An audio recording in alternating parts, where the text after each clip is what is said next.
उसमें आपका प्रश्न का उत्तर ये दिया गया है कि जितना भी श्लोक मैंने आपको पढ़ाया पिछले कक्षा में वो आपको स्वस्वर सिर्फ पाठ करना है, वही उत्तर हो जाए।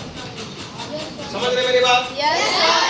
आपको उसमें से क्या करना है, पहला वाले प्रश्न में तो एक श्लोक लिख देना है, जैसे पृथ्व्या तीन त्रीणि रत्नानि, ठीक है ना, वो एक श्लोक आपको लिख देना है, यही आपका उत्तर हो जाए। दूसरा में जो है मिलान करने के लिए दिया गया है, तो इसका उत्तर है क का चौथा है, ख का तीसरा है, ग का पांचवा है, घ का पहला है और अंग का दूसरा है।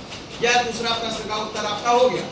अब तीसरा प्रश्न में आपको दिया गया है, कुछ प्रश्न है उसका उत्तर है। पहला का त्रीणि रत्नानि लिखना है, दूसरा में ख में पाषाणै, ग में सत्येन, ग में शतभे और अंग में क्षमा। ये तीन का जो 5 प्रश्न है उसका उत्तर है, इसको आप लिख सकते हैं। चौथा का है एक प्रश्न है, उसका प्रश्न का क्या करना है, प्रश्न निर्माण करना है। प्रश्न में ऐसा है क्या प्रश्न का निर्माण करना है। पहला का होगा केन, दूसरा का होगा काफे और तीसरा अर्थात ग नंबर का होगा का, ग नंबर का होगा का, अंग का होगा किम।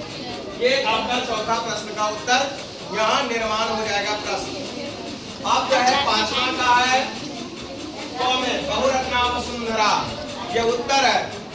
क का जलमन्नम सुहासितम, ग का आहारे व्यवहारे च अविद्या संग्रहेषु च, ये प्रश्न का उत्तर है। अब छठे में यहाँ देखिए क्या है, छठे में ये सारा शब्द दिया गया है, इसमें से ये आपको बताएगा कौन स्त्रीलिंग है और कौन नपुंसकलिंग है। पुल्लिंग में सुफे, पटने और नबी है, स्त्रीलिंग में वसुंधरा, पृथ्वी और संगतिम है, और नपुंसकलिंग में रत्नानि, सत्येन और गणकम है।